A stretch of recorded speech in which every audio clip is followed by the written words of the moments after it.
request that if you can get the mic closer. It's in my mind. Where the evidence leader actually asked you, Mkhwanazi, about whether you actually did seek the permission of the national commissioner to actually have that kind of press conference. And your response was that no, you actually did not seek his permission, but you informed him. I just want to understand that in the context of your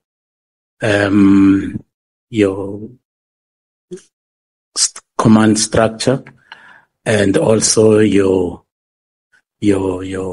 policing, what do they call it's police standing orders. Don't you think that there was actually anything untoward in terms of the policing standing order? And also linked to that, I'm saying this because the issues that turned out to be discussed at that media conference actually went beyond the scope of a provincial commissioner, but they actually were very, very much national issues in their very nature. What would you respond to that, Lieutenant General? Honorable Chair, honorable members, the protocol of the police or the directive of the police that regulates communication to the media is prescribed in the conversation in terms of initial instruction. However, when the provincial commissioners are addressing the public, they do so as having been appointed to be responsible for policing in the province. It is true that the matters that one end up talking about went beyond KwaZulu-Natal. However, was still within the scope of policing of KwaZulu-Natal because the subject matter was about the PKTT as a unit or a task team that was established and back in 2018 in the province of KwaZulu-Natal. So it was important then to inform the public about what is this unit doing and what are the challenges that this unit have experienced, and to address that which was on the media with regard to its closure.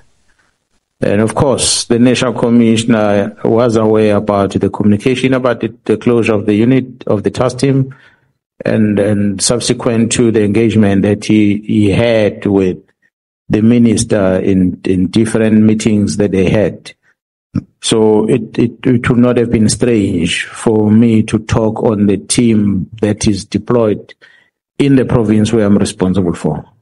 The mere fact that there's some things they end up doing in another province and they end up being confronted with challenges. But those challenges were still directed at the same team. So that's why I felt it's important to raise it like that.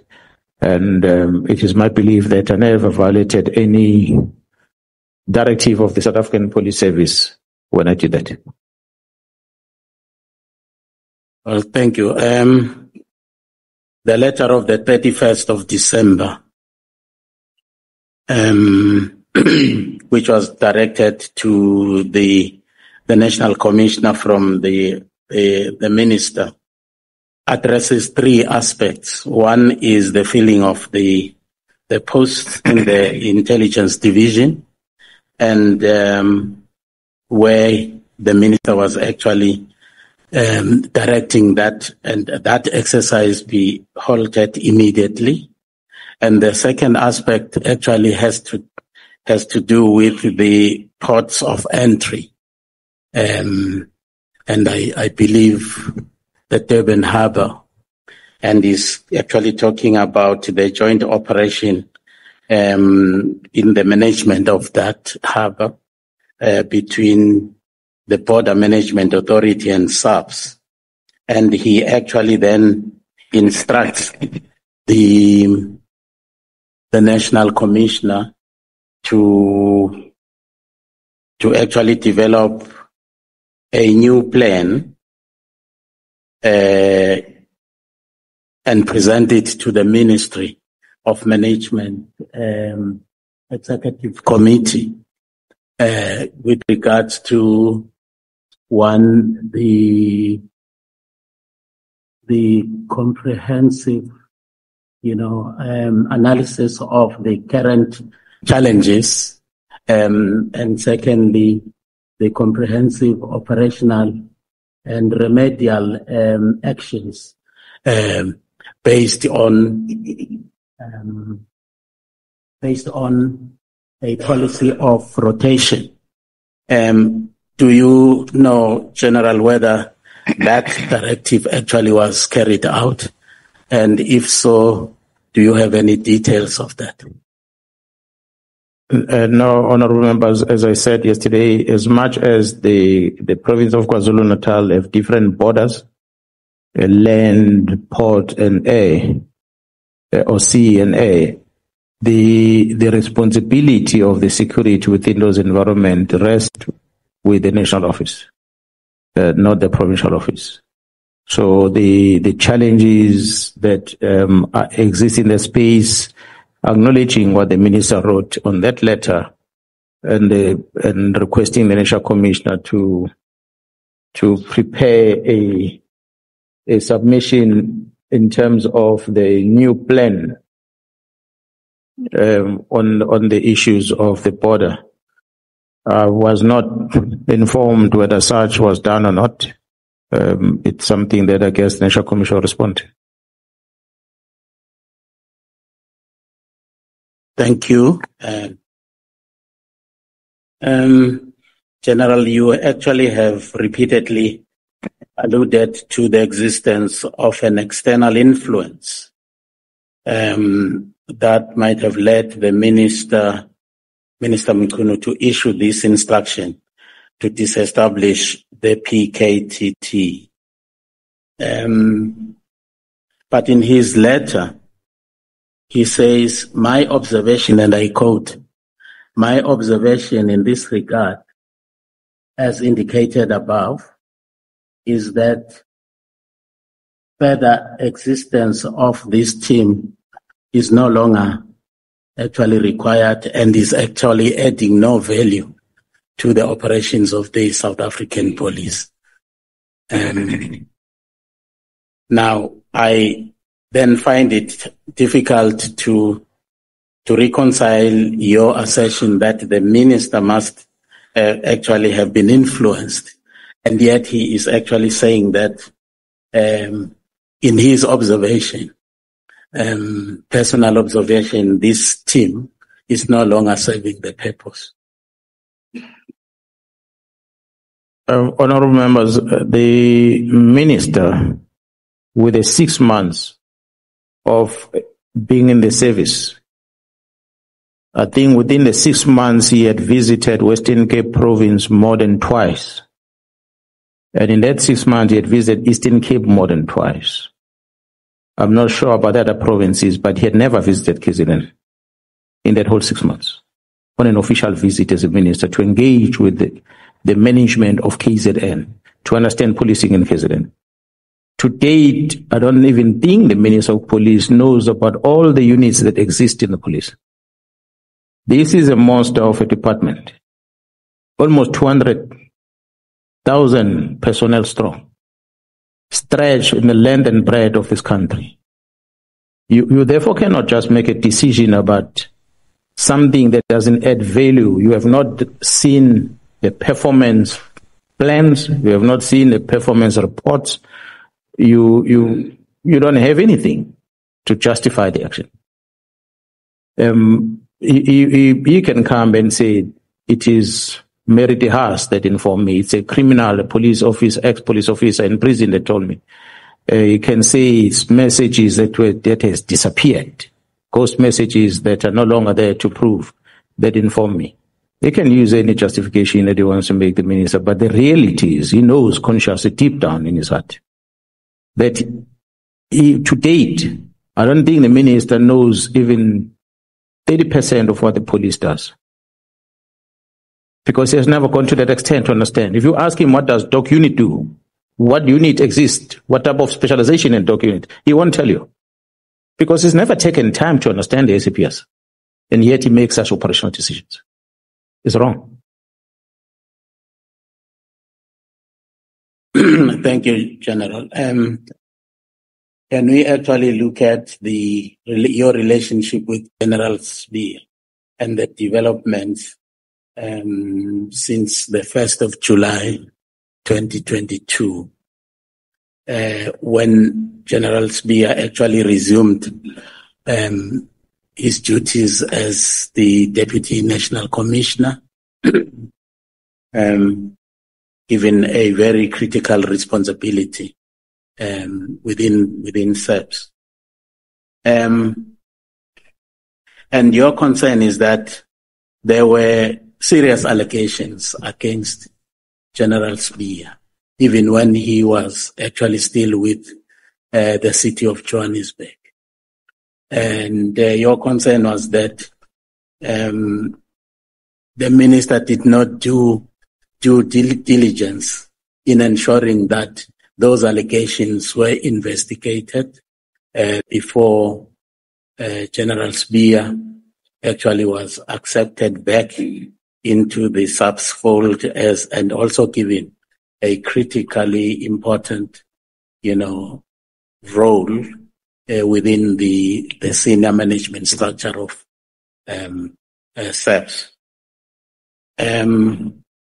Would you say that was it an oversight on the part of the minister, or it was part of a plan that Spear should not be vetted, and that Spear should actually literally walk into the job in the upper echelons of the South African police and responsible for that critical division? Honorable members, when I made a presentation before Madlanga, which most of the information is attached here on my submission before the ad hoc committee as a reference, I indicated that when we do investigations, at times we are triggered by something.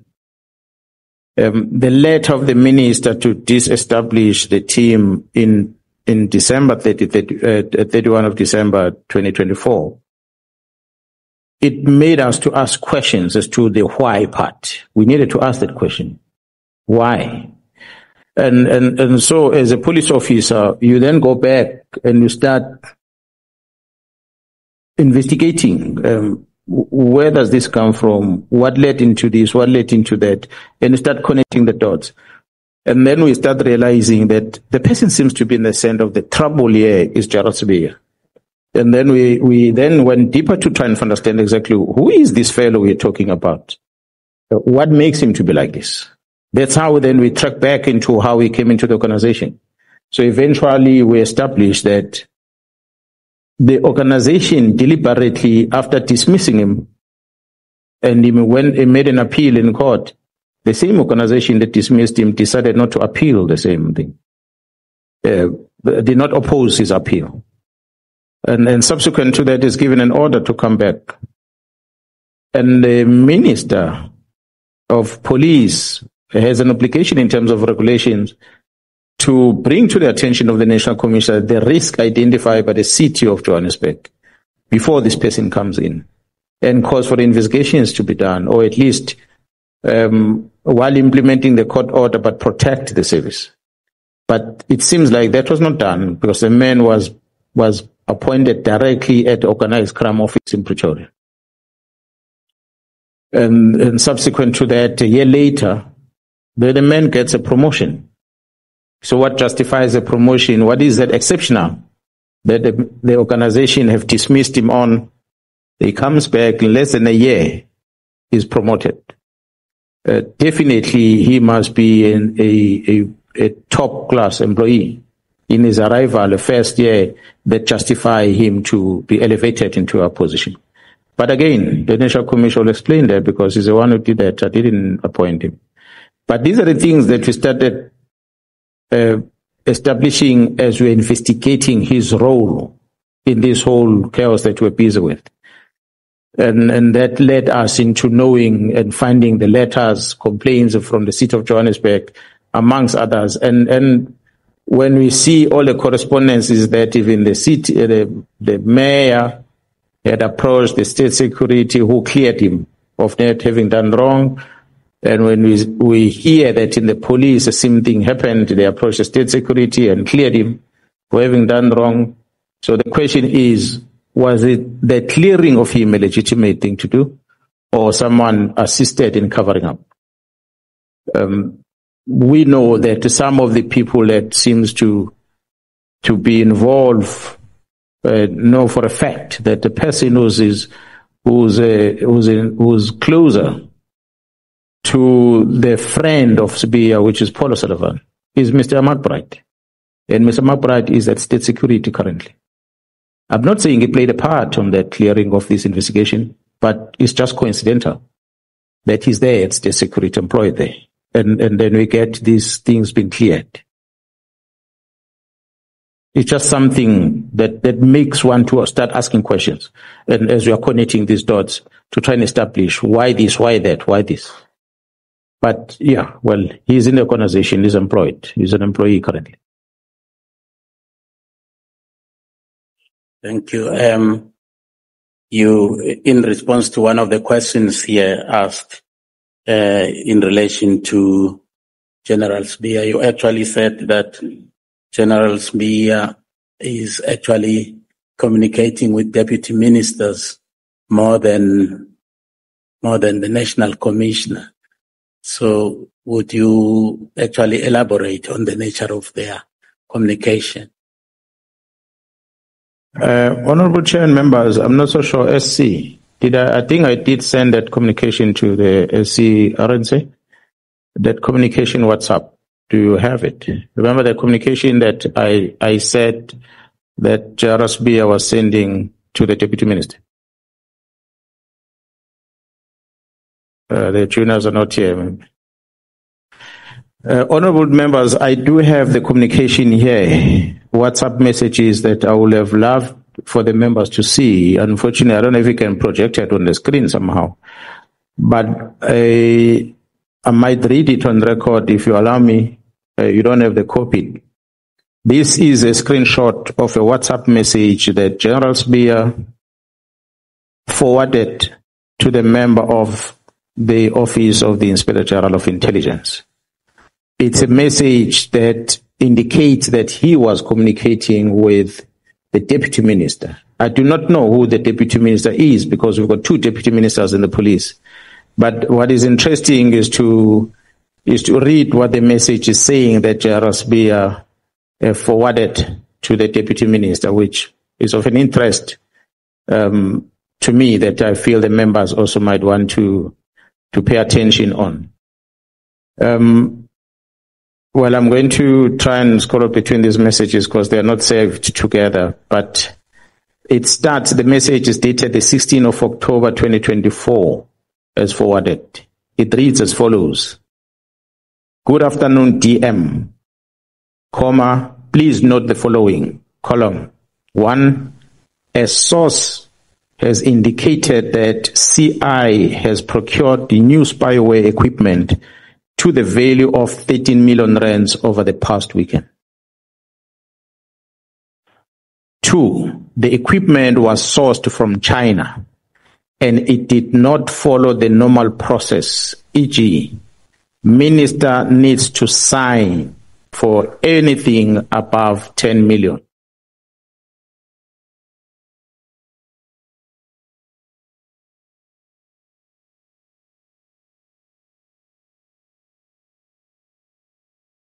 Three.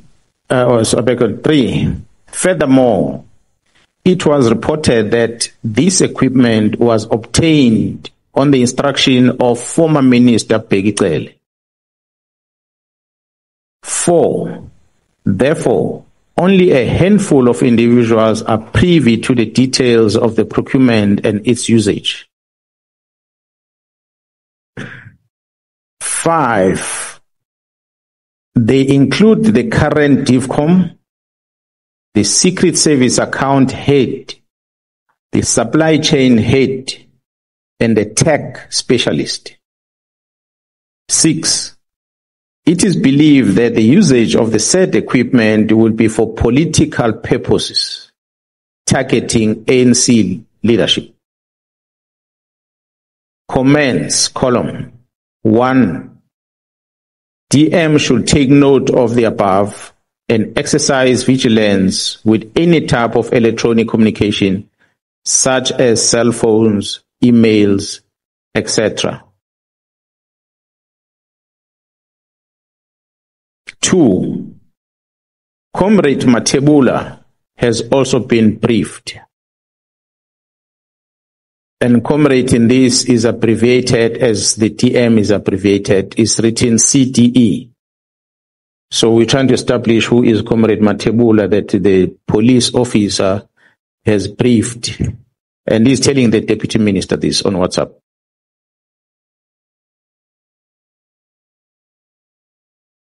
And he goes further, the next paragraph says, my suggestions that we should commit the National Commissioner to this. I want to repeat that. My suggestion that we should commit the National Commissioner to this. He needs to come out and say whether he knows about it or not. If not, he must investigate. If yes, why is the minister not informed? But let there be an official investigation with a report and within 7 days. What's the DM take on this approach?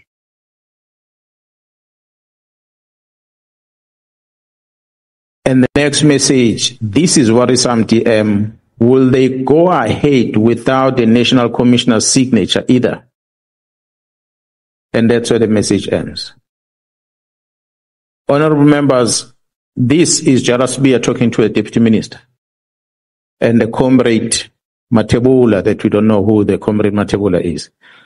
And he says we must hold the National Commission accountable. So he placed himself in the same position of the deputy minister. He placed himself in the same position of the comrade Matebula, that they must hold the National Commission accountable to account about this. Jarasbia says he has sources within crime intelligence that tells him about this purchase.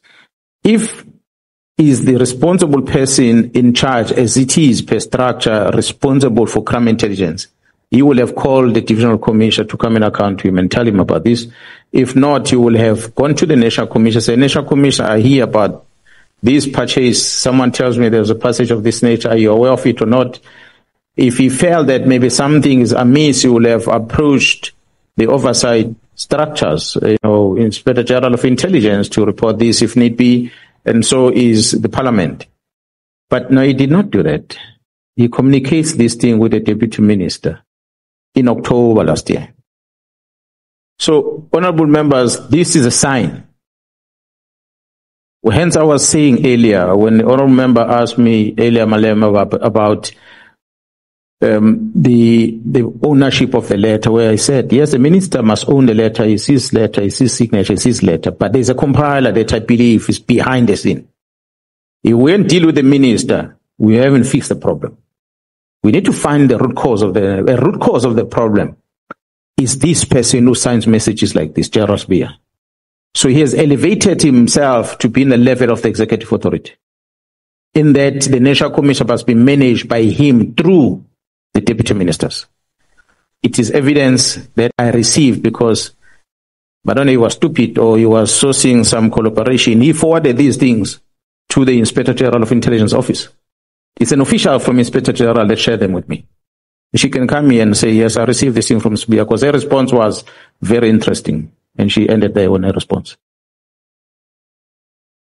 There are bad things happening in our organization. There are few individuals involved. Who then takes this information and go and share with Jaros Bia within crime intelligence? It can only be the members from crime intelligence that says that. And General Khumalo must come and talk to yourselves about who this person from crime intelligence that is so bad. But I've no doubt when Mkhwanazi says Khan will feed you information, I've got no reason not to believe that Khan is a main source.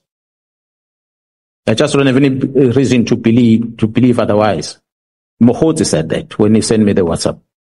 So that's why I'm not surprised that Sbia can do this. So that's why I still strongly believe that the compiler of the letter to disestablish this team is not done by the minister. Probably the same person you're talking about is the one behind the letter. But I'll end it there on my response. Chair, is it 13 or 30 million? Just that. Didn't get that part. Okay. It is 1-3. Honorable. Okay. Maybe let me explain. The value of the equipment is 13 million rands. The message following says that if there's any purchase of anything above 10 million, the minister must be informed. So I think that's where these two numbers come in. Okay, so clearly, that's all the Honorable Ngango. I see a hand, Honorable Ngola. No, Chair, I just wanted to check that, and the general has already answered. I was confused whether it's 13 or 30 million rands, the purchase price. You can proceed, Honorable Member. Thank you so much, Honorable Ngola. I'm just thinking here that if any transaction that actually exceeds 10 million rand must actually bear the authorization of the minister. So this purchase actually was 13 million rand. So obviously it was above 10 million rand. But the minister seemed to actually have not been involved in the whole, process of actually procuring this equipment. Would you agree with that? I think the first thing is it says spy equipment as an interception of cell phones. That's what he says. By mentioning that name, he's saying this does not belong in this WhatsApp communication is making. It does not belong to the Deputy Minister of Police. It belongs to the Joint Standing Committee of Intelligence. It belongs to the Inspector General of Intelligence. So that's where he should have channeled this. If he can't go to the National Commissioner, he feels that he doesn't trust the National Commissioner, then he should have gone to the right channel to raise it. I've said it before. I'm not working within that space. I don't know how they go about procurement within intelligence structure. Whether he knows, he can come here and ask him what made him say the minister must be informed when there's such a purchase. It means he knows the procurement systems of intelligence, how it's supposed to be. And I do not understand. I've been an acting national commissioner before.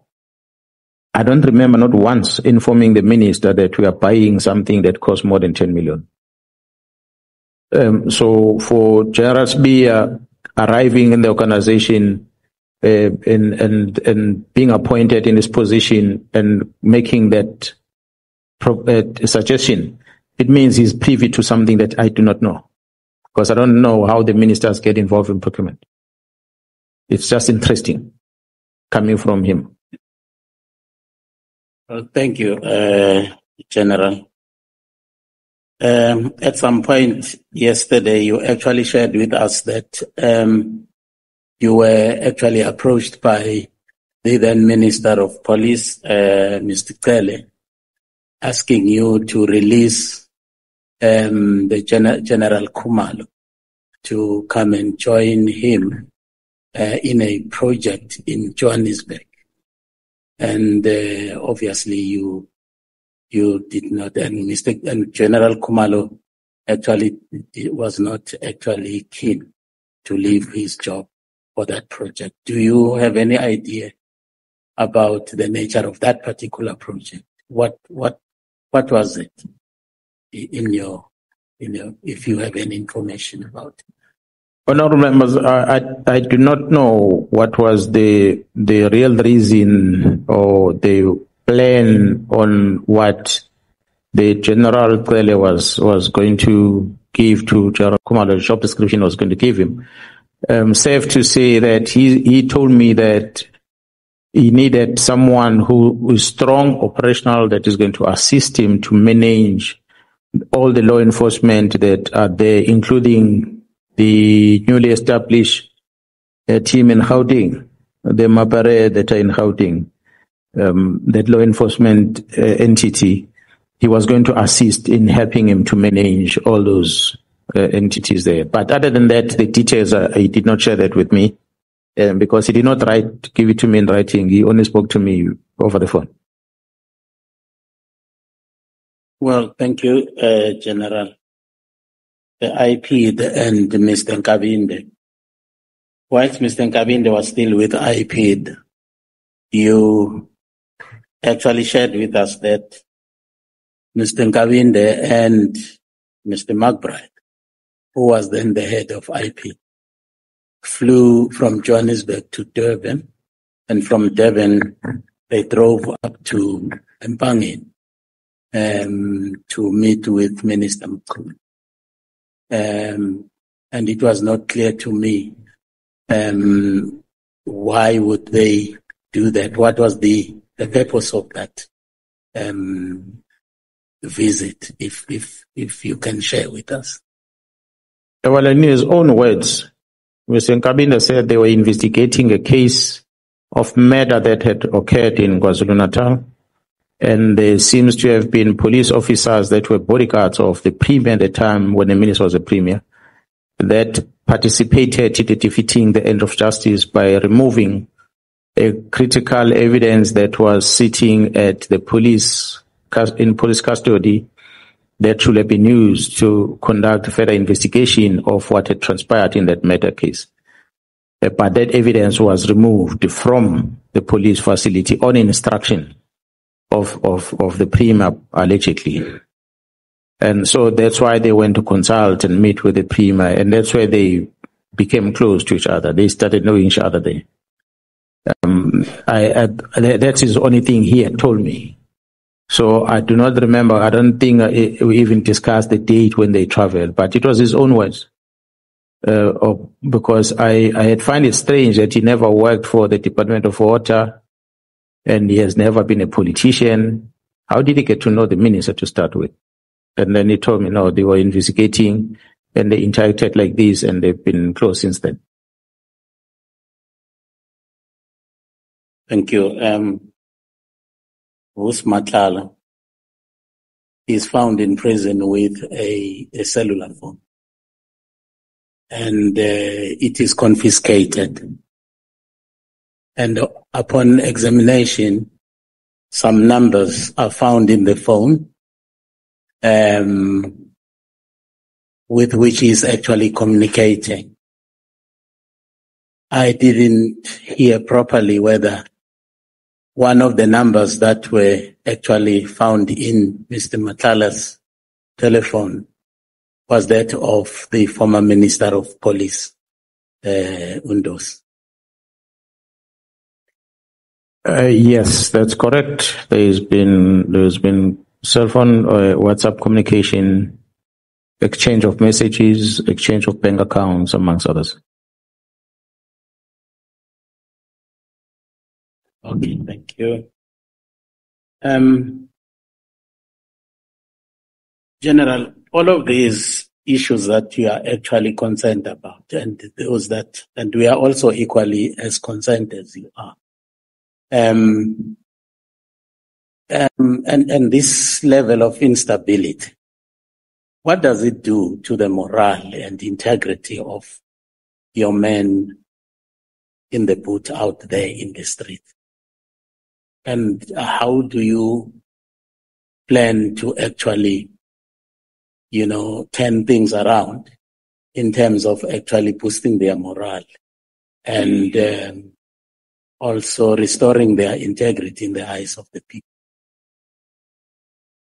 I'm here today. We appeared before South Africans on the 6th of July, 2025. Those were some of the efforts that we are taking to try and protect the hardworking men and women out there.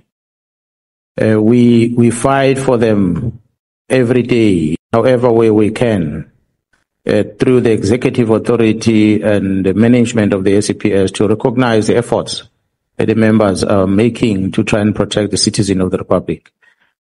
So those are some of the interventions that we try and do as a police management. We allocate resources where we have powers to do so.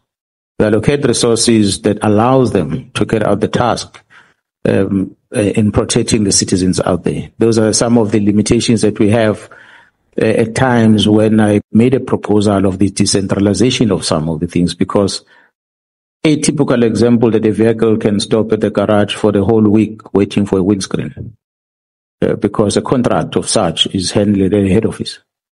As such, for instance, the servicing of a car, some of the challenges that we experience that we might have to relook at is based on the delegations that we have as an organization that sometimes does not allow for that full support to the members of the organization. The behavior or the decisions taken by the management definitely demoralized the members. It didn't just demoralize the members, but it allowed the laziness to creep in. It encouraged the criminality within the service, because some of the juniors end up learning from the seniors that the seniors can get away with these criminal things. So they are in a cold face of the fight on the ground, and then they end up getting their hands in wrong things down there, and that improve criminality within the service. And the end result of all that is a dissatisfied client out there. When you look at the researchers that are going to tell you about the survey conducted about the trust that the community has towards the SAPS, it speaks for itself. And yes, we might not have interviewed the entire population, but by and large, people lose trust in the police because of all these contributing factors. If there's a rot at the head, it can only impact the rest of the members going down. So that's why I'm calling for some reforms, some lifestyle audits, amongst others, from the head, from us going down, so that we start behaving ethical and we start becoming exemplary to those that we are leading.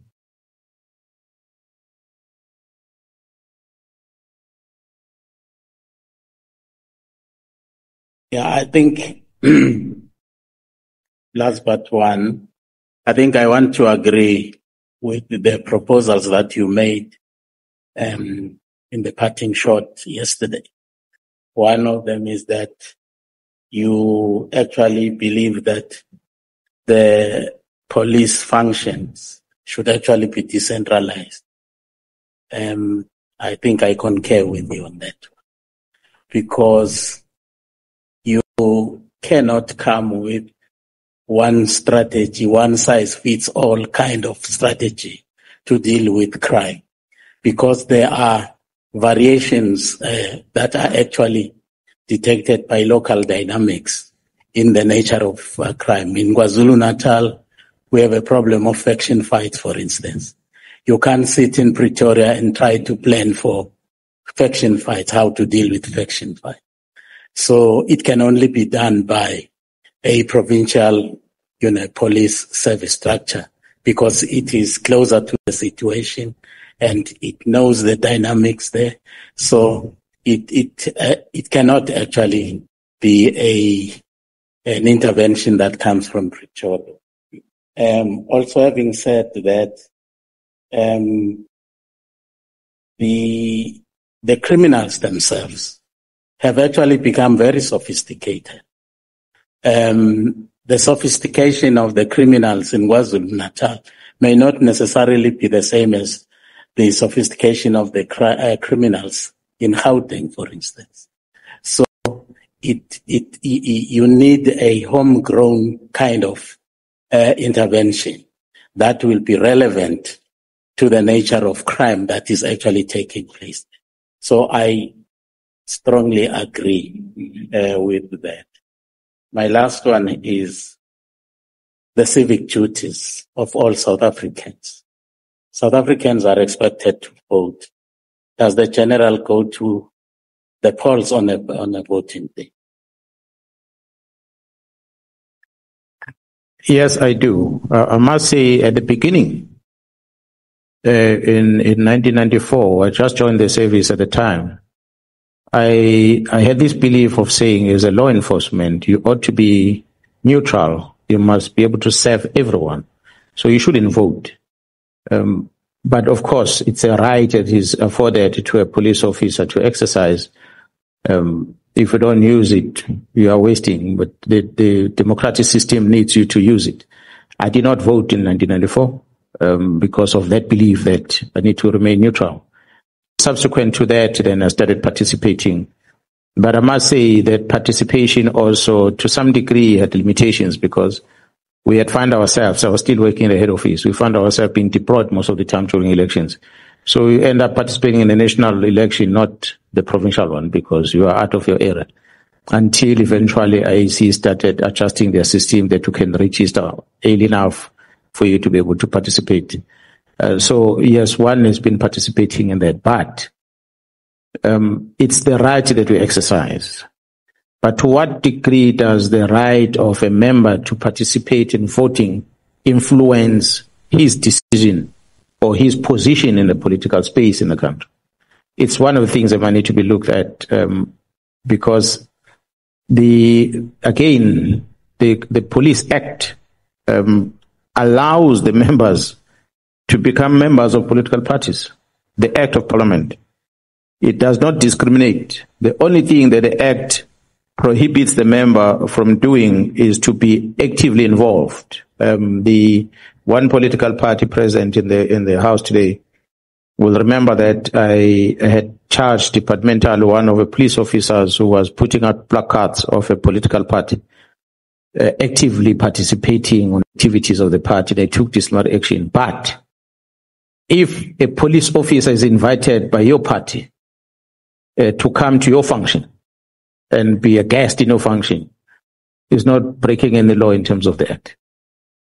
So you can do that. You can attend meetings as a policeman. According to the Act, is allowed to do it. So the question, therefore, is in the Act, Police Act, this section 46 of the Act, allowing police officers to be actively involved in politics? And how does that impact their performance of their work going forward? So perhaps some of the things that the lawmakers might want to assist us on. I do not know yet whether that does have an impact, but the things that I think contained in that section, I believe that might need to be reviewed. Go and vote and must end there. You being party to the political matters, it's a problem. And to add, honorable members, is that within the very same service, we've got two categories of employees. One employed under Public Service Act. Those are the clerks, administrators who don't have police training and so forth. They don't do law enforcement. They're not empowered by the Police Act. Those ones, as like any other public service, they are allowed to participate fully in politics, to campaign to become councillors, if they so wish. It is there provided for them. So once you have an admin clerk at the police station that is now a councillor of a political party in this area, and yet is an admin clerk in the police station, how is that person going to influence that police station about how they deliver service to the community? There is most likely going to be conflict there. So it's some of the things that might need to be looked at if the police were to be shielded from being actively involved in politics. But the Act allows such activities to happen.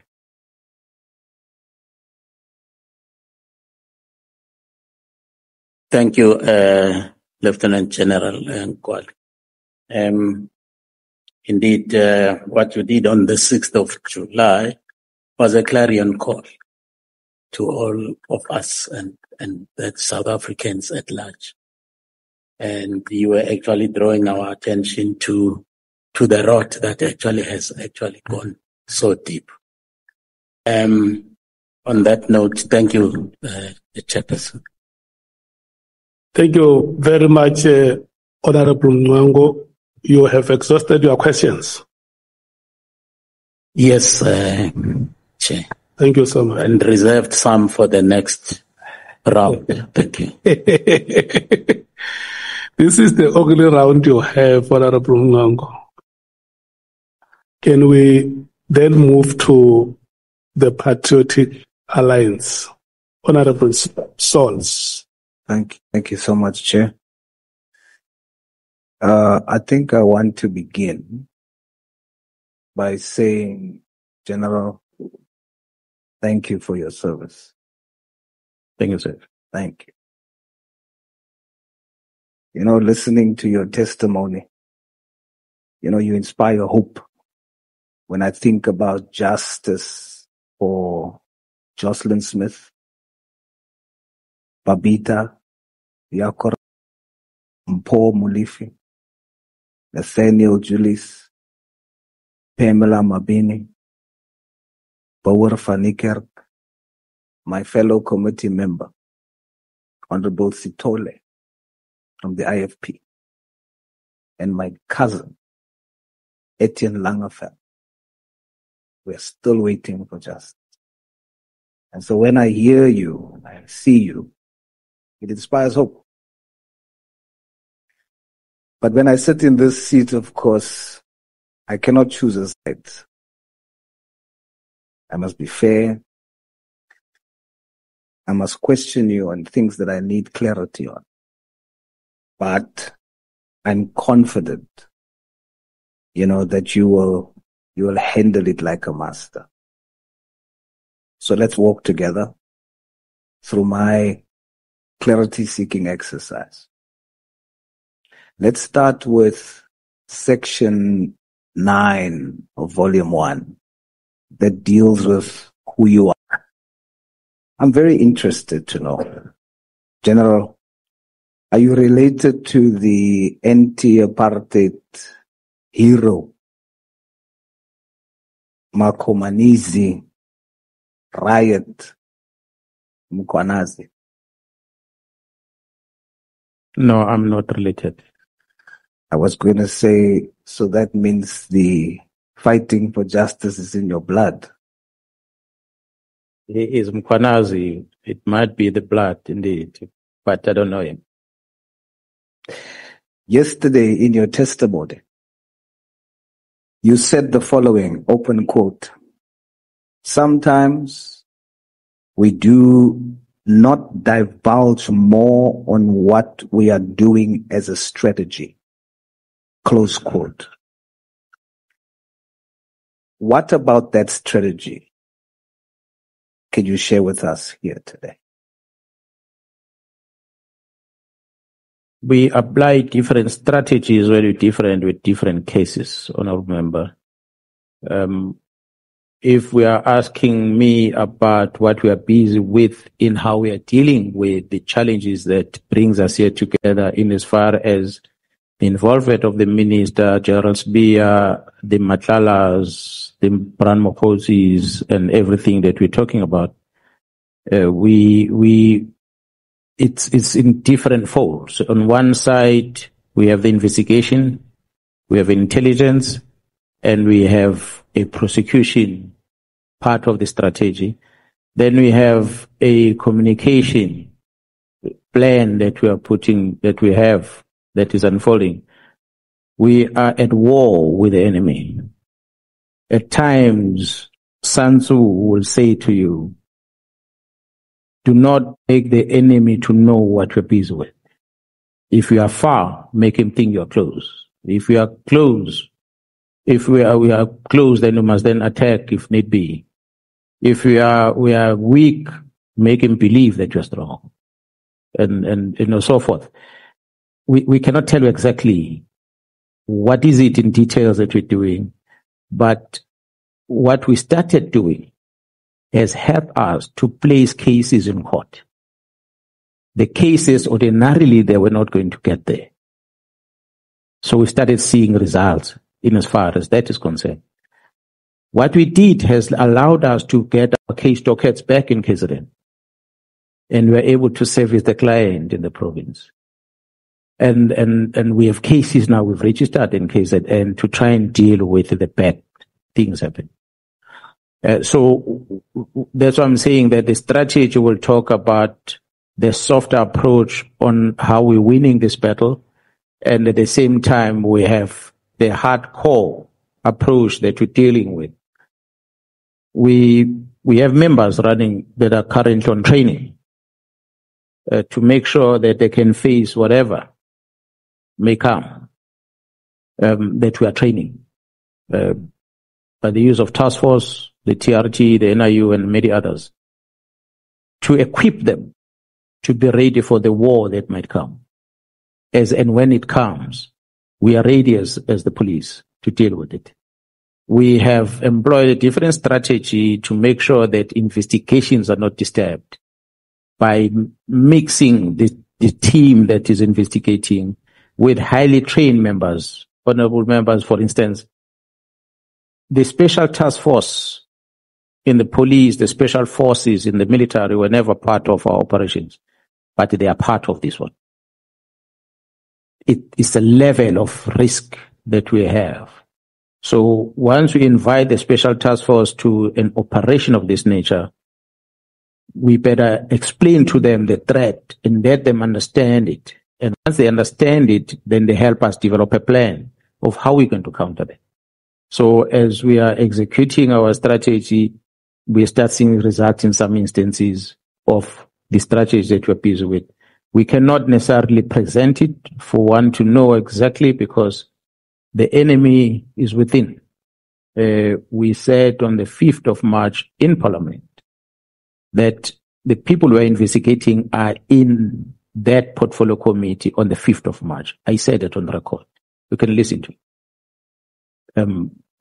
That's why we can't talk much about it, because we know that they are within. And they will take whatever plans you have and they're going to go and counter that. But the honest reality that we know is that we are dealing with dangerous people. We are dealing with people that have got influence in the public. They've got influence in the media space. They can do different things to make you be discouraged. We needed to mitigate against this malicious arrest happening. We needed to mitigate against further arrest, which was the strategy they were employing to neutralize everything, is that send them to court. Then we said, okay, well, let's go directly to this one. As we speak, honorable members, and we can tell you that, I can tell you that the National Commissioner was in the doorstep of prison himself. Not because he did anything wrong, but because it was part of the plan. That the person who wanted to be the head of DPCI, because of his age, he could not be. The minister was frustrated when he came to the panel about that one. The DG will come here and tell you that. And subsequent to that, the next plan B was to arrest this one so this one can be appointed acting. That was the plan. So I couldn't sit back and allow that.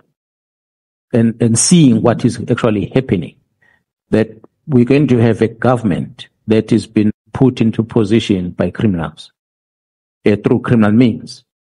And although the start will have been controlling their own political party, but the talks amongst them was that the words of a senior police officer says, DPCI is gold.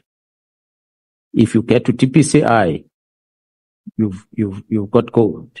Here we are, some of us saying we're not interested to apply for that post because it's not giving me any financial benefit, because I'm already in the same level as DPCI. But the other one says, no, you see something that I don't see. I see gold for being a DPCI head. Simple because we have, as we investigate what we called inquiries, if we suspect that the honorable member might be involved with something, we register an inquiry. There's no case open. We register an inquiry in order to try and establish what is it that we could be part of. And that inquiry allows us to make 205 applications and get records of this, record of that, record until we get the facts, then we register a case. We arrest you. It's provided for. So once you are then given the responsibility of the highest level of an investigation team in the country, where you can decide who to initiate this inquiry against, the likelihood is that when you keep scraping, you're going to find some. No matter how minute that what you get, but you're going to find something. So find them something and then you use it. But not use it to prosecute a person. Use it to blackmail the person. Now that we found something on you, we come in, we present to you and say, here's it. You either do this, if failing which, you go to prison. And that's how they take control of the leadership going forward. So that will have been done in a political party, and they were going to elevate that into the competitors at the political space when we go towards elections, and eventually will match Victoria at the end of the day when everyone else votes for them. You'll find people saying that I'm supporting a political party X, not by choice, because that they've got something on him that makes that person to change tune and say, no, I'm supporting this one. We've seen it. General, we're going to stick to the strategy. Yes, and we're going to also tap into questions I have around symbolic elements around that strategy. Help me understand. Yeah. You also say in your testimony yesterday, speaking on why you were dressed in camouflage, you said, open quote, it is directed specifically to those that are standing in the way of us enforcing the law, which unfortunately they are in a position of authority to stop us, close quote. Take your time, General, and tell us who are they and what are their positions of authority? I will reflect on those that we suspect in terms of criminal investigation that you are busy with. The Minister of Police, Minister Mkhwanazi, is a position of authority. That's why I write letters of this nature. General Sibia, who's head of the investigations in the police, who has an authority over investigation. As I made an example, that there's a number of dockets involving some of these high-profile criminals in Gauteng that are sitting in his office at the head office. And yet those dockets belong to the provincial commission. But he called for them to go to Pretoria as part of how they work, how they operate. Well, he can argue that they are not in his office, but General Shibiri in his office and other brigadiers that are work there, if they are honest, they'll tell the truth that yes, in these things are here based on this instruction. There are other individuals that are within the justice system holding a position of authority. Some of them we've mentioned, some of them we have not named them. When we made mention of the ulterior motives of IDEC as an institution, which has caused about the arrest of members, based on a promotion of a person, it's got no justification, or there's no justification that IDEC can present and say, this is a very sophisticated, high crime form of corruption that was envisaged by the legislature when they established this entity. She cannot argue that if she comes in. If she cannot argue that, it leaves nothing else but to conclude that she's using a position of authority to make sure there's a prosecution happening. It's been argued that the referral of complaints of Mr. Adams to IDEC had nothing to do with the content of the case dockets that were registered in Cape Town and in Orlando. It had all got to do with an interference by police management of the Western Cape, by police management of Gauteng, by the National Commission himself in frustrating the investigation. And that interference happened, according to Mr. Adams, within 3 days. And the minister believed that. Hence, they invited IDEC to come and be part of it. And IDEC never said no to it. They took the dockets. Today, they're still sitting with the docket. They never assessed this docket that this doesn't come closer to our mandate and send it back to where it's supposed to go, or pass it over to IP. They didn't do that. They still have the dockets with them. So here they are as IDEC and the head of IDEC that are players in this mess.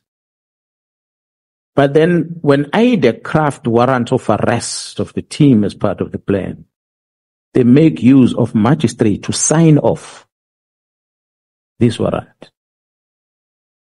I'm not a lawyer, but the logic as a lawmaker, if you take the statement that is in that charge sheet of that case docket, this matter is going to court next week, I'm told, on Monday or Tuesday again. You take that, you read it, and you ask yourself whether did this justify the signing of a warrant of arrest for these members by the magistrate. This is before the court, another magistrate. We just didn't mention him, but he's a player in this thick of things. When you look at what Mkhwanazi did back in 2011, 2012, when he stopped the prosecution of Ndluli, and how the prosecutors that were carrying a docket just let it go, then you start realizing that which happened there, and compare it with what is happening now, where the office of the National Director of Prosecution still has players or officials that were part of the Mkhwanazi's time, still working in these offices, still being part of this administration process going forward. It's a position of authority that makes you realize that we have a problem that we have to deal with. So investigate, finalize your investigation, but you won't get any warrant of arrest. So therefore that case will never see the court. From the police, you are disarmed. Your work ends there. You can't go beyond. So what you do then to make sure that you end up in court and you end up in correctional service? You now have to remove these obstacles in the middle. That is what we are confronted. So when we make this statement and we're making this reference, these are just but some of the individuals that we can point out that I'm sitting before you in Parliament, and all these people are government employees that I'm talking about. And we have evidence to prove. Some of it I've demonstrated before you, that there is no logic for IDEC to go to that extent of arresting people for a mere promotion. And for IDEC to employ a person who does not have a single qualification as an investigator, deal with cases that it was envisaged by the legislature when they established the entity of serious corruption. This is not a serious corruption. How did we get there? They are arresting people for the appointment of a person that says she did not qualify. But the very same investigating team have been parachuted by IDEC from a lower level where they are coming from to the very senior level, jumping 4 or 5 levels to the position that they are holding currently by the same IDEC team. And yet they're investigating someone else on the side. So ethically, the evidence is there for everyone to see. We've been looking at it as a police, and we've realized what do we do to counter this? And the nice thing, the police have got a lot of farms. So we had to retrieve and go to the farm and sit down and calculate and plan and strategize and come back and implement. And that's what we're busy with. While I'm here and there's men and women in blue around the country, they're busy executing the plan as we speak. Now let's jump into the symbolism of your strategy. Yes, sir. And I'm not claiming it is your strategy. I'm asking whether it is. The subliminal messaging. The July unrest happened in KZN on the 9th of July. Is your choice to do the press briefing in July the 6th in KZN part of the strategy? No, negative is not. Coincidental. Coincidental, The briefing on the 6th is informed by the relief we get as a team from the National Commissioner when he deposed of an affidavit or a statement under oath that says, I did not authorize this criminal act of removing dockets and stopping the investigation and so forth. He gave me that on the 4th of July in Pretoria. So then I must travel back to KZN where I must register this case. The 5th of July is a Friday. No, I beg your pardon, the 4th of July is a Friday, if I'm not mistaken. I traveled back to KZN. The Saturday is the 5th of July. Now, majority of the honorable members love to come to Durban in July. The government of KZN wouldn't want any disturbance of their tourists when they are in the province in July. So I had to respect that on the 5th of July, when I wanted to address South Africans, must not do that in order not to disrupt here on one side, but on the other side, more importantly, I want the sober citizen to listen to me.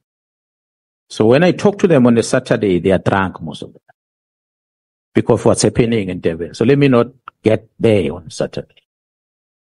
And so I call for this gathering to happen on Saturday, and knowing for a fact that they will have woken up just when they are getting their papalas sorted out, I will clear their papalas with this message.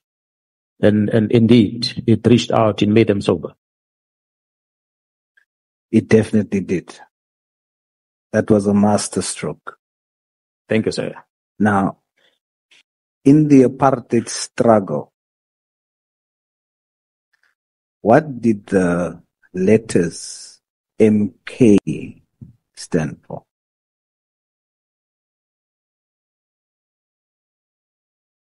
When it relates to the military wing of the revolution against apartheid? I think it's similar to the one of the political parties that are here in the House of Parliament. It represents the same thing. What is that?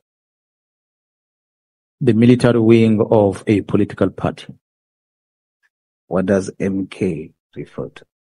Mkhwanazi. We are still dealing with subliminal messaging. You must help me.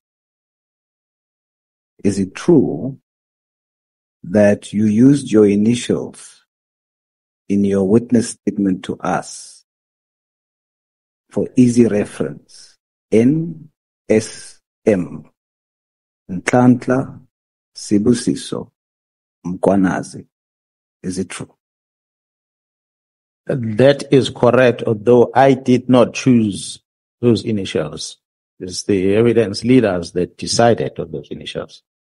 It was not much similar with Madlanga. I did not choose the initials used. Very interesting, because I wanted to understand. You must now tell me who. For easy reference, in the Madlanga Commission, instead of your initials NSM, it is MK. So I wanted to understand, was it you? You now say it was someone else. Do you know why? Well, I did not ask them. The evidence leader there is the senior counsel, Molapi, that can be able to assist in explaining how they came about that. Same as this one. Senior counsel is right here in front of us. They can be able to explain how it came about. The coincident, honorable chair members, maybe that I can tell you. Yes, I was born in, some of you know Maritzburg, the township. There's a rural area next to Maritzburg called Pampumuza. That's where I was born. And I grew up in Ashdown Township, as well as in Pendle, a rural area. Ashdown Township, when the fight between IFP and ANC was strong, UDF, it happened in the township. During the day, you pass each other greeting. When the sun goes down, you become enemies. You can't be on the street, you get killed. So the violence was that rough at the time. So when my parents felt that the violence is this rough, they'll ship me to the rural areas in Pendle so that I'm protected from this. And when it's been quiet, it'll bring me back. So I ended up changing a lot of schools as I grew up because of that, moving up and down. So I was not necessarily drawn into the politics of things, although there were friends that I lost that I knew at the time, but I was always protected and removed from that. So I never got to be exposed much into what was happening in terms of the violence. Yes, I knew about the MK. We study history at school and we learn about things and we see things. And then I happened to join the service, journey the dawn of democracy. When I joined, I went to the college on the 22nd of June, 1993. When I finished training, I was deployed in Potchefstroom. I started in December. We arrived there in December, middle of the night in Potchefstroom, and I started working there. The Potchefstroom was dominated by, in the main, IFP, which honorable member spoke about earlier in relation to the homelands that were there in the past. So was Zulu police had armed IFP members with a lot of guns, be it Nduna is given a gun, be it a protector of the Nduna, he has a gun, and many others. Honorable Mngango might maybe share more details about some of it. But there were too many firearms that the IFP, that the IFP members were in position of. So here I am arriving here and I'm given a task to ensure that there is public order, there is safety.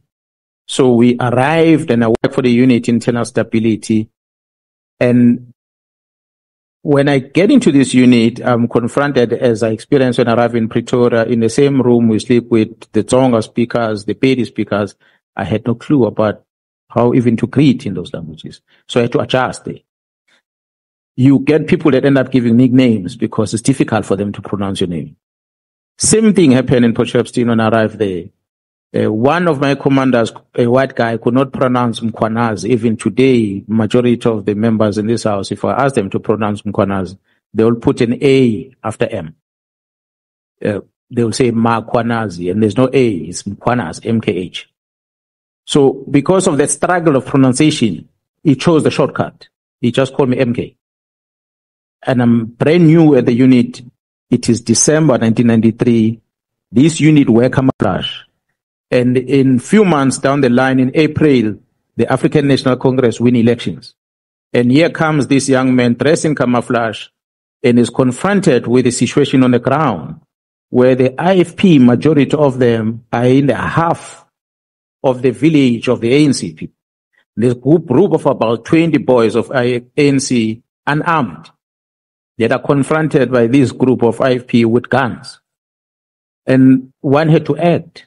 Unfortunately, my action angered my commanders because my action was against the IFP leadership that were already in the territory of the ANC people without taking political sides. So they got to know me. They got to know that person caused this problem and it caused one of the IFP person to be injured at the time through my action. And then fast forward a few months later, I happened to be in another gathering where a similar fight is happening, area of Trilima, Mvuchini, in those areas. And when we are there, and I'm sitting in this police car in Nyala, I'm not getting out because the place is crowded. I decided to sit inside. I opened the hatch on top and I was standing there. The doors are closed. One of the members asked me to open the door because he wanted to get inside the car. He made a mistake. He's a white guy again. He calls me with a nickname in the center of the IFP, armed people. So he called me by nickname, a nickname that when it's pronounced in such a setting, the people on the ground don't believe that it is initials of your surname. They believe that you are a member of a political party. He said, MK, please open the door for me. Everyone else turned around to look at this MK. And they saw me. And others identify me as a person who has caused trouble a couple of months back. They all came in numbers to that car. I will not explain how I responded to it, but I responded to stay alive. But from that day, I was banned from working in the IFP area in Potchefstroom by my command. Now, because of the first initials of my surname, MK, so they associate me with them controversies. It branded me bad. Now, that could have been a repeat in terms of perception by looking at the files. And I, for one, am very happy that there's no connection. And it is clear that it's not even part of the strategy, the use of the name MK or the letters MK. Mr. Musa Wenkosi, I think it's Kashana, the Kwashana, Kashana, who was the reason that the whole process started of the IMC and also the political killings task team. Is his case solved? His case is in court. That what I could say, there's been successful investigation on the matter. As being under correction, I'm not sure if it's been finalized, but I will just get a confirmation on that. But they were arrested and the matter did go to court. General, I refer you to page 83, paragraph 275 that you pointed us to the last time. I think it is in NSM3.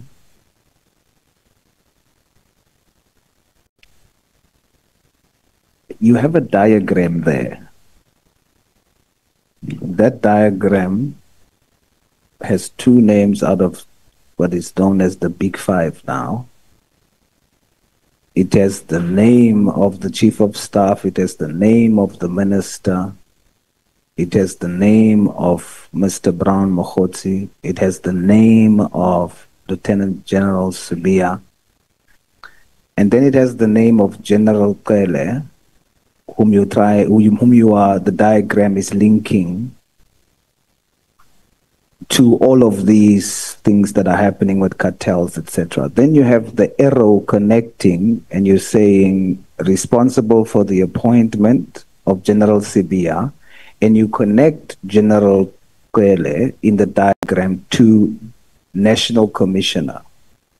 But the name of the connected National Commissioner is not mentioned.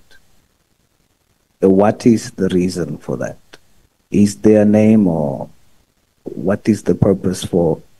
The entire diagram has names. Of course, we know why the Big Five's names are not there, but the National Commissioner, what's the reason for there not being a name? Well, I think there's no deliberate thing. It might have been just a title that we put. The names that we put in here specifically are names of the people that we suspect of the wrongdoing in terms of the crime. You will notice between Lieutenant General Sibia and the reds on the left, we have SAPS runners, DPCI, detectives, Vispol, crime intelligence, forensic service. We do not put names, but we put these categories of disciplines within the organization because we have the names of police officers that are working in this environment, that are facilitating things between General Sibia and these criminal people. So we did not necessarily put their names on it, but because there are many, we for that reason. But for the National Commissioner, the divisional, the crime detection, forensic, the crime intelligence, we didn't necessarily put the names. There are names of a head of crime detection, but she's not been accused of anything wrong. That's why I didn't put her name.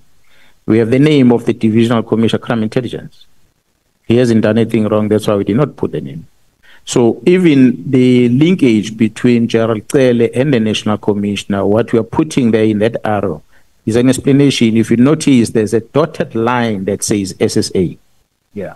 Because we are told that SSA provided or enabled General Sibia to be cleared by providing reports that clears the question marks that were asked by the City of Johannesburg.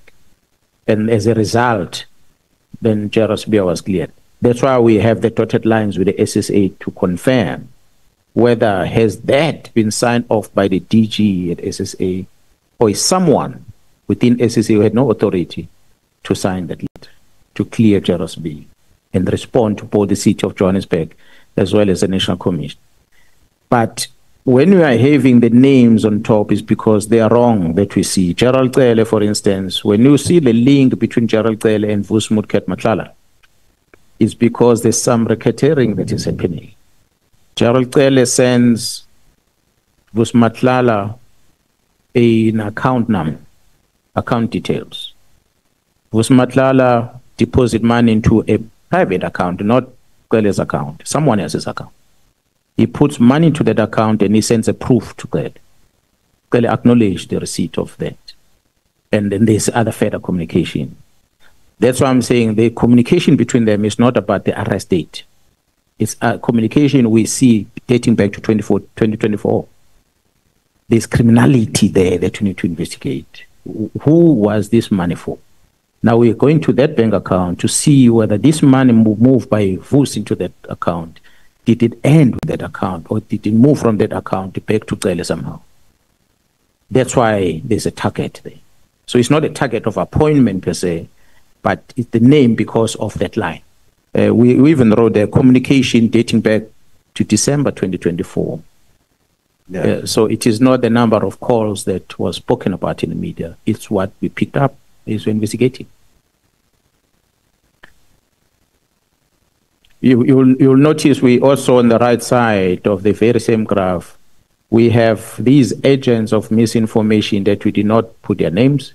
Mm-hmm. We have the IP, IDEC, and IGI. We did not put their names, although we know them because more than one player within those entities. But we know that these entities are the enabler of the wrong, not the entity as a whole, but some individuals within. That's why we flag them like that, because it's a place of interest.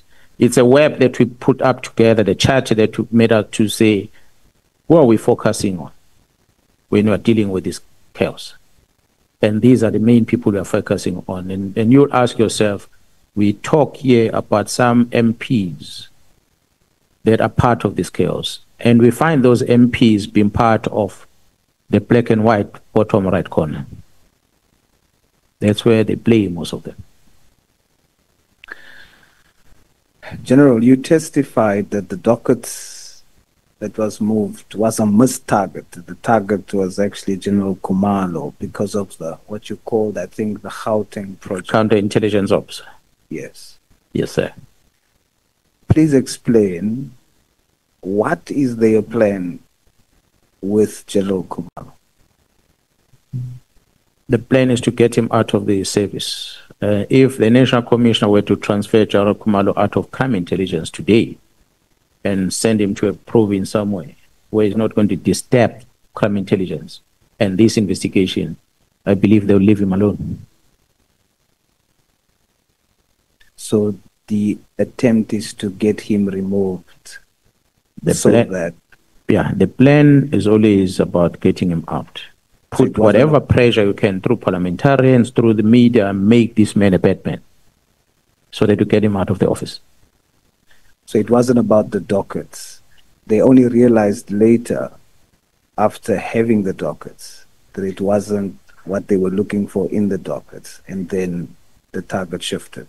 I said earlier when I started, the target on Khumalo has always been about the reforms at crime intelligence. That was the counter. The whole thing in the media space and the likes about Khumalo and them has always been about crime intelligence. And then there was an arrest or an investigation and arrest of Mr. Mlife that involves the members of the PKTT. And Khumalo is a man in charge of that investigation of the PKTT. So when they saw those within the investigation that this PKTT was causing trouble, the letter of the 31st of December was born. And after realizing after a while that actually PKTT has got no business with this thing, there is another investigation happening within crime intelligence. It was then that they started directing focusing on those members within crime intelligence. And then there was a convergence between the crime intelligence squad that wants to get rid of him, as well as the criminal underworld using our investigation team that wants to get rid of him.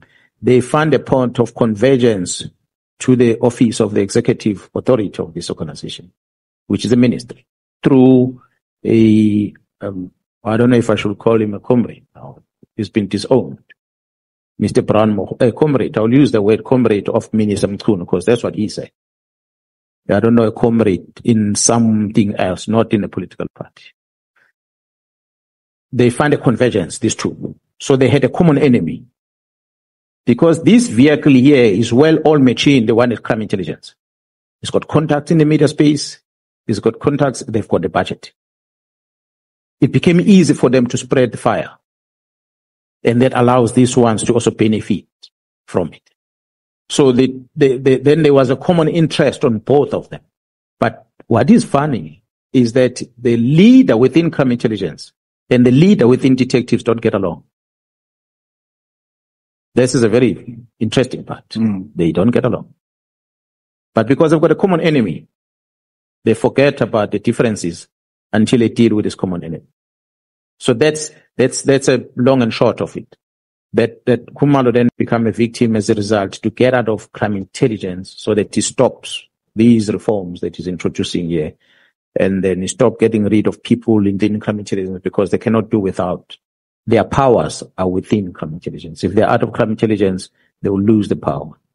And this side, there's investigation that must be frustrated. If this investigation and those two police officers succumb to the pressure and they stop that investigation and nothing happened, Khumalo was not going to get involved. And if crime intelligence, Khumalo did not touch the people and said, listen, drive the car the way you want to, come to work and do whatever, distribute t-shirts of political parties that were always in police vehicles in however way you want to, visit the building of a political party and walk all the floors of the building however you want to, I'm not going to bother you. Then Khumalo was going to be left alone. His problem was, you don't belong here, I'm sending you somewhere else. That's somewhere else because they need to establish with these ones investigating who's investigating. Then these ones within crime intelligence are the ones that share the information that the people that are investigating you, they are working from that house. And hence, these houses now are in the media. They are exposed by the ones within crime intelligence that wants to fight for the removal of these people. Based on your evidence that you are putting before us, are you saying to us with this evidence that Minister Mkhwanazi is corrupt? I wouldn't say corrupt per se. Although, Honorable Chair and members, because of what has happened, we are now looking at the trust account that the minister owed. That's how deep we're going to find out what is having a trust account, what monies are in there, how did they come in, how they've been dispersed, because there's a trust account that is on his name and the family that they're operating from. We were not going to get there if he didn't start here.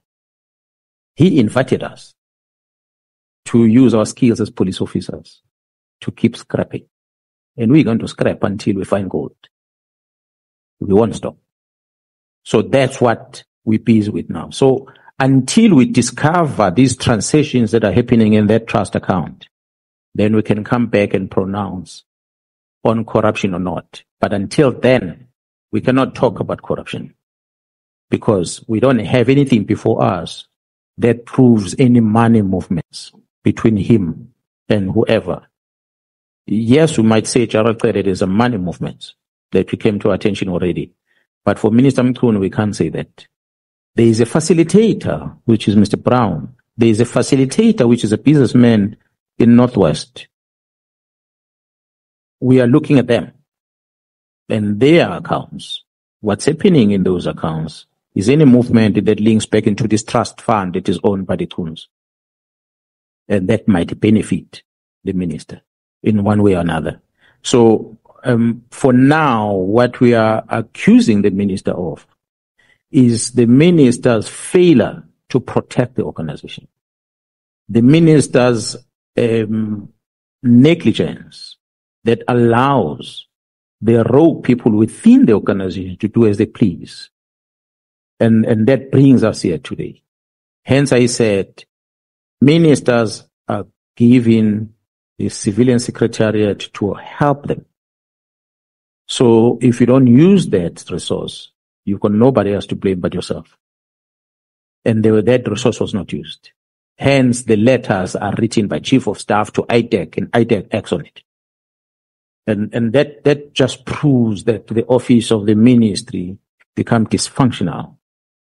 And it became an office that is then used by these criminal people. You tried your best to reach out to the minister for meetings, and he ignores you. Even when he acknowledges your request for a meeting, he still does not honor that meeting.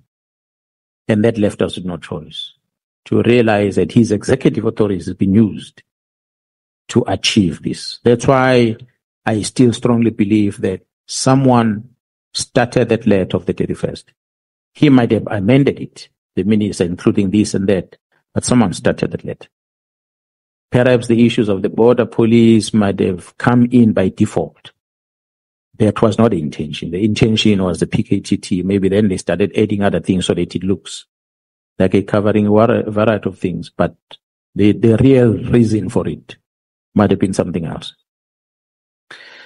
Based on your evidence before us, are you saying that General Sibiya is corrupt? I don't think I've presented evidence before you that I can say General Sibiya is corrupt yet. The investigations we have on the other side will prove that there is benefits to General Sibiya of illegal means that came to him, directly or indirectly. There's property acquisitions that exist. There's contribution from the underworld into those properties. And many other things that he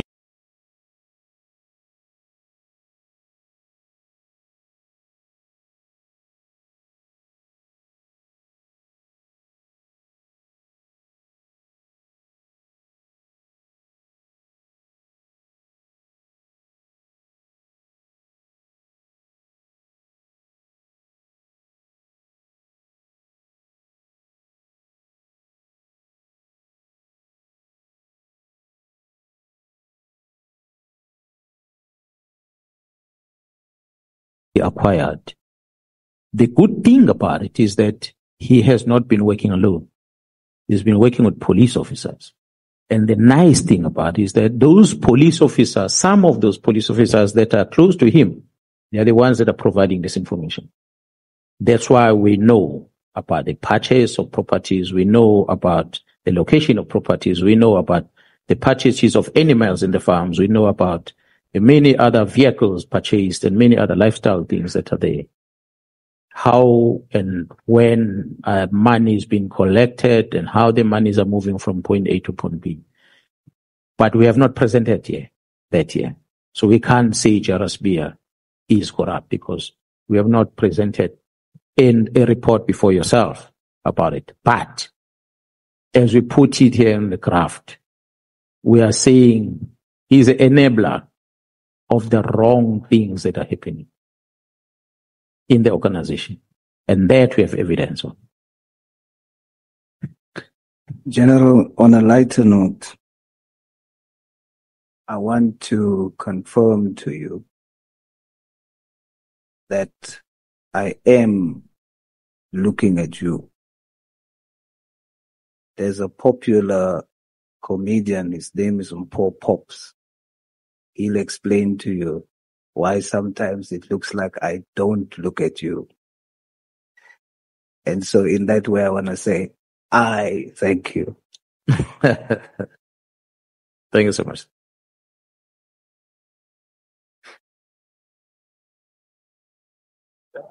Thank you, Chair. I am done. Honorable Sauls, are you done, Honorable Member? I am, Chair. Thank you so much. The next player who has been on the touchline, Honorable Vessels. We are now bringing the super sub, Honorable Vessels. Thank you very much, Honorable Chairperson, and good evening, General. Yes, sir.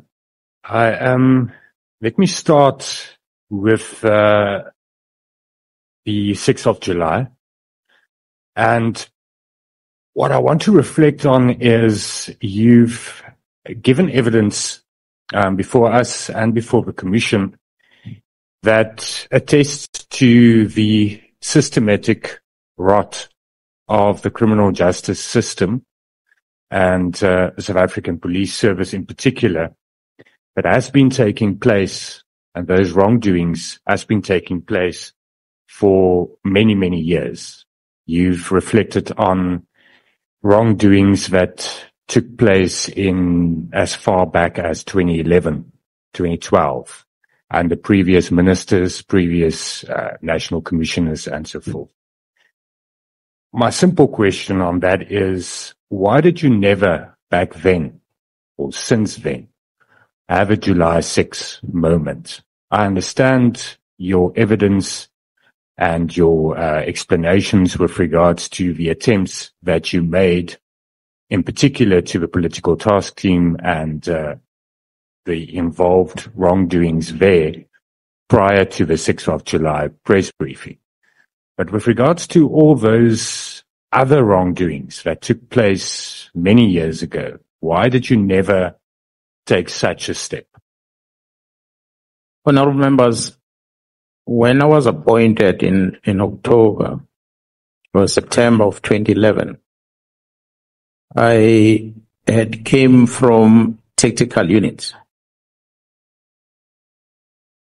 I do not know how much of the honorable members knows about the tactical units that exist in the police, but it's an environment where I spend most of my time where we do not get involved in a lot of talks when you work in that space. You only engage with the commander when he tells you about the targets and the operation you need to conduct. You ask questions to clarify the details about the target. Other than that, you go out there and you execute. The talk within the specialized environment, it's a bullet in a gun in majority of the time. So I was not used to engaging and sitting in boardrooms and talking with politicians about things. It has never been my thing. And here I am as the acting national commissioner that I must suddenly come to parliament and learn to say honorable member. I was not used to it. And have that kind of respect and go and meet with the president, go and meet with the minister, how I interact with them. I had to learn those things. So here I am being confronted with a disciplinary matter that involves a senior officer in the police and a criminal matter that involves the very same senior officer in the police. And you get a letter that, or the senior member that tells you the matter will be withdrawn in court, and you ask the head of the DPCI. He doesn't know. The next day you get that withdrawal of the case. And you say, but NPA always say they prosecute without fear of favor or prejudice. Why did this case end up in court if this prosecutor decided to withdraw it? And the explanation is that, no, this one who withdraws is a boss of the one that is in court. Therefore, this is where it goes. Then we take this docket, we send it to the Inspector General of Intelligence, who is cited to be the one responsible for this criminal investigation. And Inspector General of Intelligence responded and said, no, they've got no business with this thing, must go back to court. We send this thing back to court, and eventually a final letter comes back again from NPA that says, final decision is taken, decline. This matter must be withdrawn from court. And what you know is that once the NPA take that decision, that means you need to go for a private prosecution. I've not been told that the SCPS have pursued a private investigation in the past. So I did not go to the extent of saying, maybe let's go private prosecution of this person on this one. But on the other side, you have a disciplinary matter that involves the same person. And you send this thing to Inspector General, and you are told by the minister that you must not continue with the disciplinary steps. It is just that one isolated incident of the minister that start creating things. And then once start asking questions and start investigating further, then start realizing the same minister is one was presiding over the panel on this. And what is the relationship? And the minister's involvement in this protection of Mkhwanazi comes from here. Comes from a criminal case in any way. There was a criminal case, Mkhwanazi played the part, and there's a reward, that's why I end up here. And at the same time, you have this rogue within crime intelligence, you remove the management, you put a new management, they start investigating.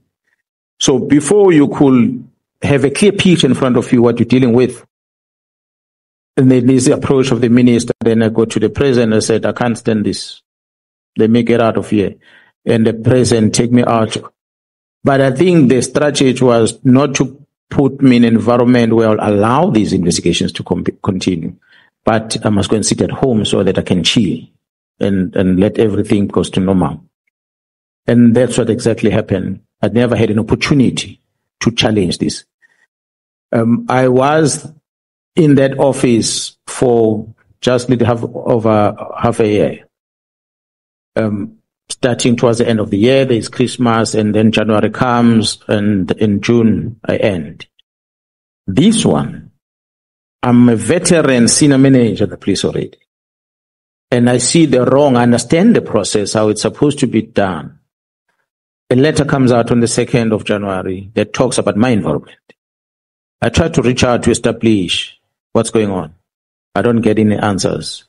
And this triggered me to investigate further. So as I investigate, I pick up issues.